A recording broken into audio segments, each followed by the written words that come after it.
So hello friends and welcome back. तो अगर आप भी इस क्रिप्टो विंटर सेशन में मार्केट से एक अच्छा खासा प्रॉफिट बुक करना चाहते हो तो इस वीडियो को आप ध्यान से देखना, बिकॉज इस वीडियो में मैं आपके साथ शेयर करने वाला हूँ बहुत सारी इन्फॉर्मेशन क्रिप्टो मार्केट को लेकर। साथ ही साथ मैं आपके साथ शेयर करूंगा कुछ ऐसे प्रोजेक्ट्स जो आपको दे सकते हैं 10 से 100x का profit by next bull run. और करंटली मेरा टारगेट है इस क्रिप्टो विंटर सेशन में 10,000 रुपीज इन्वेस्ट करके उसे 1 लाख रुपीज में कन्वर्ट करना बाय नेक्स्ट बुल मार्केट। तो इसीलिए बहुत सारे क्रिप्टो प्रोजेक्ट्स में मैं ऑलरेडी इन्वेस्ट कर चुका हूँ, लेकिन उनकी लिस्ट शेयर करने से पहले मैं आपके साथ कुछ इन्फॉर्मेशन शेयर करना चाहता हूँ क्रिप्टो मार्केट को लेकर, बिकॉज क्रिप्टो मार्केट फिलहाल बहुत ही ज्यादा वॉलेटाइल है। तो करंटली क्रिप्टो मार्केट में इन्वेस्ट करने से पहले 5 पॉइंट्स को आपको ध्यान में रखना होगा। सबसे पहली बात, लॉन्ग टर्म इन्वेस्टमेंट। करंटली जो क्रिप्टो मार्केट है वो बहुत ही ज्यादा डाउन है और ये डाउन ही रहने वाली है बाय नेक्स्ट ईयर। तो इसीलिए अगर आप लॉन्ग टर्म इन्वेस्ट नहीं कर सकते तो करंटली मार्केट में इन्वेस्ट मत करना। उसके बाद बोरो करके पैसा इन्वेस्ट मत करना, बिकॉज मार्केट डाउन रहने वाली है। तो अगर आप किसी से पैसा लेते हो या क्रेडिट कार्ड के थ्रू आप बाय करते हो किसी क्रिप्टो एसेट को तो आप प्रॉब्लम में फंस सकते हो, बिकॉज मार्केट ऊपर नहीं जाने वाली।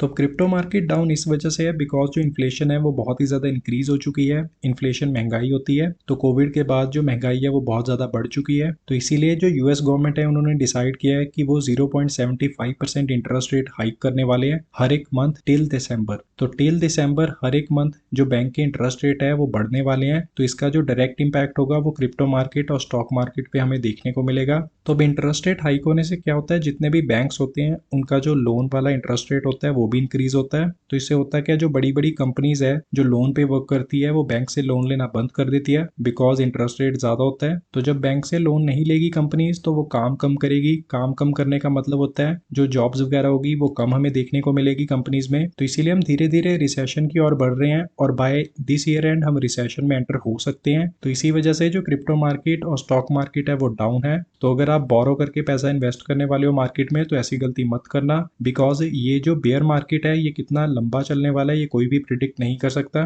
नेक्स्ट, जिस भी क्रिप्टो एसेट को आप बाय करना चाहते हो उसे पार्ट्स में बाय करना। मतलब अगर आपके पास 10,000 रुपीज है तो 2,000 अभी इन्वेस्ट करना, 2,000 नेक्स्ट वीक इन्वेस्ट करना या 2,000 नेक्स्ट मंथ इन्वेस्ट करना। तो जैसे ही गवर्नमेंट इंटरेस्ट रेट हाइक करेगी तो मार्केट डाउन जा सकती है, उसके बाद दोबारा से अप जा सकती है। तो जिगजैग मूवमेंट में ही मार्केट मूव करने वाली है। तो इसीलिए मैं आपको रेकमेंड करूंगा कि आप पार्ट्स में ही बाय करना और थोड़ा वेट करके बाय करना। तो अब इसके बाद जो नेक्स्ट 2 पॉइंट्स है वो बहुत ही ज्यादा इंपॉर्टेंट पॉइंट्स है। आपको सिर्फ अच्छे प्रोजेक्ट्स में इन्वेस्ट करना है, जो मार्केट में अच्छे प्रोजेक्ट्स है सिर्फ उसी में इन्वेस्ट करना है। रिस्की एसेट में इन्वेस्ट मत करना। प्राइस देख के तो बिल्कुल भी इन्वेस्ट मत करना। बहुत सारे लोग क्या करते हैं, जैसे कोई मीम टोकन होता है जिसके आगे बहुत ज्यादा जीरो होती है, वो सारा का सारा पैसा उसी में लगा देते हैं। तो ये गलती मत करना, बिकॉज ये जो बेयर मार्केट है इसमें बहुत सारे ऐसे क्रिप्टो प्रोजेक्ट्स होंगे जो वैनिश हो जाएंगे, मतलब खत्म हो जाएंगे। रिसेंटली जो बाइनेंस के ऑनर है उन्होंने भी अपने ऑफिशियल ट्विटर पर एक ट्वीट की थी जिसमें उन्होंने बताया था कि in bull market look for fundamentals, also in bear market look for fundamentals. तो जो अच्छे प्रोजेक्ट्स हैं, फंडामेंटली स्ट्रॉन्ग प्रोजेक्ट्स हैं, सिर्फ उन्हीं में इन्वेस्ट करना।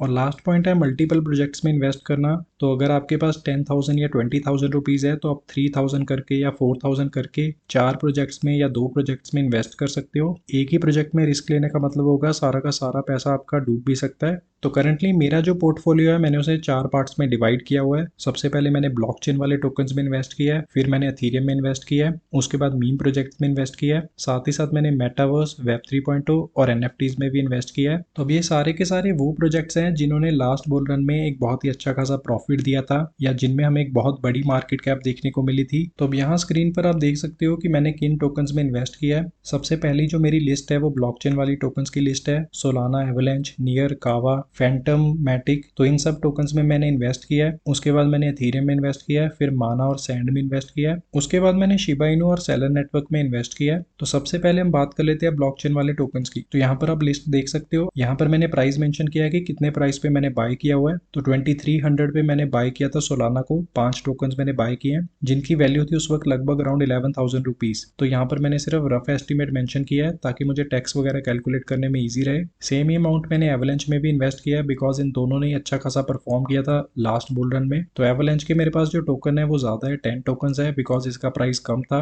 उसके बाद नियर प्रोटोकॉल बाय किया मैंने 231 रुपीज में 45 टोकन, जिनकी वैल्यू थी लगभग अराउंड 10,500 रुपीज। नेक्स्ट बाकी के टोकन्स आप देख सकते हो, मैं सारे के सारे काउंट नहीं करने वाला यहाँ पर। तो अब यहाँ पर मैं आपको अपना सेलिंग प्राइस टारगेट भी बता देता हूँ। यहाँ पर मैंने सेल प्राइस मेंशन किया हुआ है। तो अगर सोलाना $200 के प्राइस को टच कर जाता है नेक्स्ट बुल मार्केट में, तब मैं अपने सोलाना टोकन्स को सेल कर दूंगा और मेरे पास जो प्रॉफिट होगा वो होगा 66,000 रुपीज का। अब यहाँ पर मैं आपको एक बात बताना चाहता हूँ, ये जो सेलिंग प्राइस है मेरा टारगेट, ये ऑल टाइम हाई प्राइस नहीं है। सोलाना का जो ऑल टाइम हाई प्राइस है वो $200 से अबव है, आई गेस $250 था, लेकिन मैं उतना ज्यादा वेट नहीं करने वाला हूँ। मैंने उसे थोड़ा सा ही प्राइस टारगेट नीचे रखा है। सेम ही मैंने एवलांच को भी यहाँ पर मेंशन किया हुआ है। एवलांच को मैं $100 में सेल करने वाला हूँ। अब एवलांच का जो ऑल टाइम हाई प्राइस था वो भी ज्यादा था $100 से, आप कॉइन मार्केट कैप पे जाके चेक कर लेना। लेकिन अगर मैं एवलांच को भी $100 पे सेल करता हूँ तो मुझे 66,000 का प्रॉफिट होगा 11,000 रुपीज इन्वेस्ट करके। तो ये जो सारा का सारा प्राइस है ये सेलिंग प्राइस है डॉलर्स में, ये जो बाइंग प्राइस है ये INR में है। तो आप कैलकुलेट कर लेना वीडियो पॉज करके कि कौन सा टोकन मैंने कितने प्राइस पे बाय किया है और कितने पे मैं सेल करने वाला हूँ, और कितना मुझे प्रॉफिट होगा वो आप यहाँ पर चेकआउट कर सकते हो। ये सारा का सारा मेरा प्रॉफिट मेंशन है, कितना अमाउंट मैंने इन्वेस्ट किया वो यहाँ पर मेंशनड है।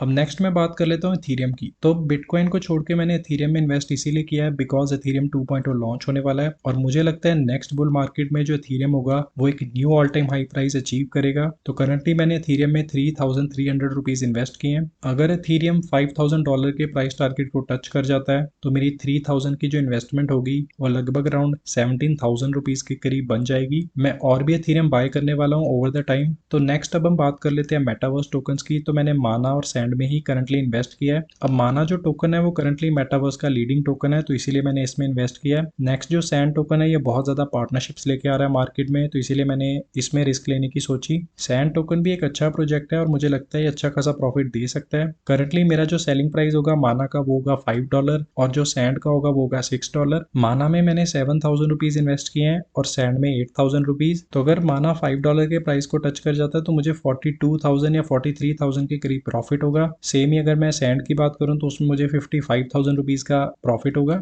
तो नेक्स्ट अब हम बात कर लेते हैं शिबा इनो सेलर नेटवर्क की। तो ये दोनों ही high risk high reward projects हैं। तो शिबा इनो में करंटली मैंने 1 करोड़ टोकन्स बाय किए हैं जिनकी वैल्यू थी 7,000 रुपीज, और मुझे लगता है नेक्स्ट बुल मार्केट में जो शिबा इनो होगा वो एक knew all time high price achieve करेगा और वो जो प्राइस होगा वो हो सकता है 0.0012 रुपीज के करीब। तो अगर इतना प्राइस टारगेट अचीव कर लेता है शिबा इनो तो मेरी 7,000 की जो इन्वेस्टमेंट होगी वो 92,000 रुपीज के करीब बन जाएगी। उसके बाद अब हम सेलर नेटवर्क की बात करें तो ये सबसे ज्यादा हाई रिस्क हाई रिवॉर्ड है। इसमें मैंने 10,000 रुपीज इन्वेस्ट किए हैं। मेरे पास करंटली 10,000 टोकन है इसके। तो अगर सेलर नेटवर्क 13 रुपीज का प्राइस टारगेट अचीव कर लेता है जो इसने लास्ट बुल रन में भी किया था, तो मेरी जो 10,000 की इन्वेस्टमेंट होगी वो 1,30,000 रुपीज के करीब बन जाएगी। लेकिन अब यहाँ पर गारंटी नहीं है कि सेलर नेटवर्क दोबारा से 13 रुपीज का प्राइस टारगेट अचीव कर सकता है। हो सकता है 10 रुपीज का प्राइस टारगेट अचीव करे या 5 रुपीज का, तो इस बात का आप ध्यान रखना। तो करंटली कुछ इस अकॉर्डिंगली मेरा पोर्टफोलियो है, इन प्रोजेक्ट्स में मैंने इन्वेस्ट किया है। इसके अलावा और भी बहुत सारे प्रोजेक्ट्स में मैं ऑलरेडी इन्वेस्टेड हूँ या इन्वेस्ट करने वाला हूँ। उसकी इन्फॉर्मेशन मैं कम्युनिटी सेक्शन में आपके साथ जरूर शेयर कर दूंगा। मैंने जैस्मी कॉइन भी थोड़े बहुत बाय किए हैं, यहाँ पर मेंशन करना मैं भूल गया हूँ बिकॉज मैंने वो रिसेंटली ही बाय किए हैं। उसके अलावा मैंने थोड़े से साइतामा टोकन्स और एवराइज के टोकन्स भी बाय किए हैं। अब क्रिप्टो प्रोजेक्ट्स के अलावा मैंने थोड़ा बहुत अमाउंट NFTs में भी इन्वेस्ट किया है। मैंने रिसेंटली एक वीडियो भी बनाई थी जंप डॉट ट्रेड की, उनकी मैंने 2 NFTs बाय की हैं बिकॉज नेक्स्ट मंथ इनकी play to earn game launch होने वाली है, तो मैं उसमें पार्टिसिपेट करना चाहता हूँ, देखना चाहता हूँ कितना प्रॉफिट हम अर्न कर सकते हैं प्ले टू अर्न गेम से।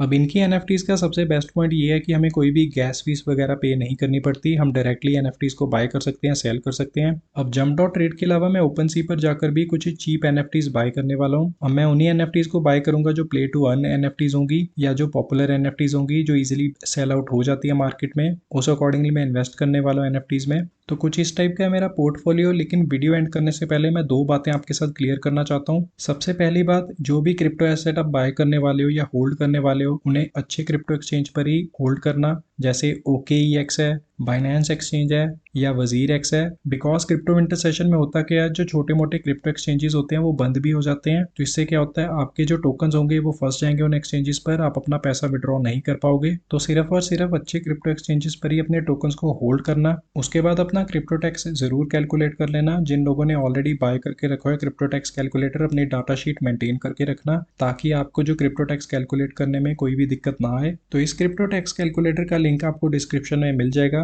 मैंने इसका जो प्राइस है वो भी कम कर दिया है, बिकॉज बाद में भी आपको 5,000 या 10,000 रुपए दे के अपना टैक्स कैलकुलेट करवाना ही पड़ेगा। तो उससे बेटर ये है कि आप अपनी एक डाटा शीट मेंटेन करो या इस क्रिप्टो टैक्स कैलकुलेटर को बाय कर लो ताकि आपको ईजी रहे अपना टैक्स कैलकुलेट करने में। सो फिलहाल इस वीडियो में यही सब था। बाकी कमेंट सेक्शन में आप जरूर बताना कि आप किन प्रोजेक्ट्स में इन्वेस्ट करने वाले हो। सो थैंक यू, मिलते हैं नेक्स्ट वीडियो में।